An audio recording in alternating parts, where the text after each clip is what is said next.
Ukraine receives 98% of weapons needed for counteroffensive, U.S. general says. Here's a summary of the article. Authenticate users, apply security measures, and prevent spam and abuse, and if you do not want us and our partners to use cookies and personal data for these additional purposes, click Reject All. If you would like to customize your choices, click Manage Privacy Settings. You can change your choices at any time by clicking on the Privacy Dashboard links on our sites and apps. This post received a score of 35,000, with an upvote ratio of 89%. Here are the top comments in response to this article. The general said that over 98% of the promised combat vehicles had already arrived in Ukraine. 98% of promised combat vehicles.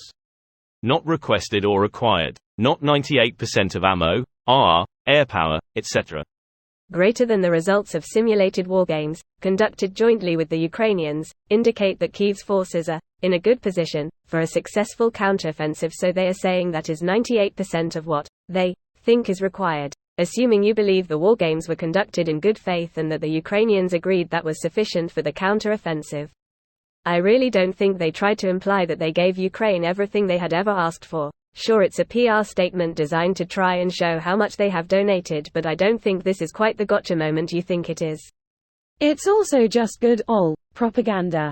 Imagine hearing that as some Russian bastard with a rifle older than your father and a soup can for a helmet. Yay, seems to be in line with the amount of other messages, maybe counter-offensive tomorrow, maybe not, would be a shame to be Russia not knowing when it starts. Watch to see where Russia thinks the attack will happen. Allow him time to redeploy. Attack somewhere else. This may be the reasoning behind crossing the Dnipro across Kherson, a diversion at the far reaches of Russian supply lines. At the same time, Ukraine has showed that they know how to take advantage of fissures in Russian lines and develop probing attacks into full assaults. They have access to the best battlefield surveillance technology ever created. May as well make full use of it. Supplying is benevolent and easy. Executing is monumentally heroic. Best of luck. Edit. The easy part was directed to those making decisions from a desk with blank checks. It in no way was meant to include those who bust ass in actual supplies and logistics, which I think makes up 2/3 of any competent military. Definitive backbone. Just to be clear, last edit. The title clearly says, U.S. General says.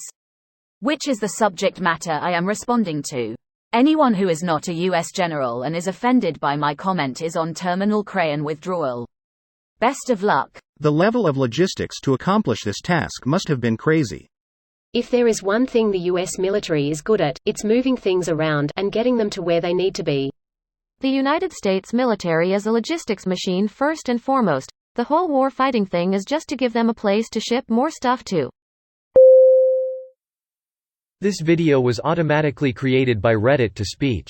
The article and comments in this video were selected from Reddit according to their upvotes, and any paraphrasing was performed by smmry.com, without any human intervention.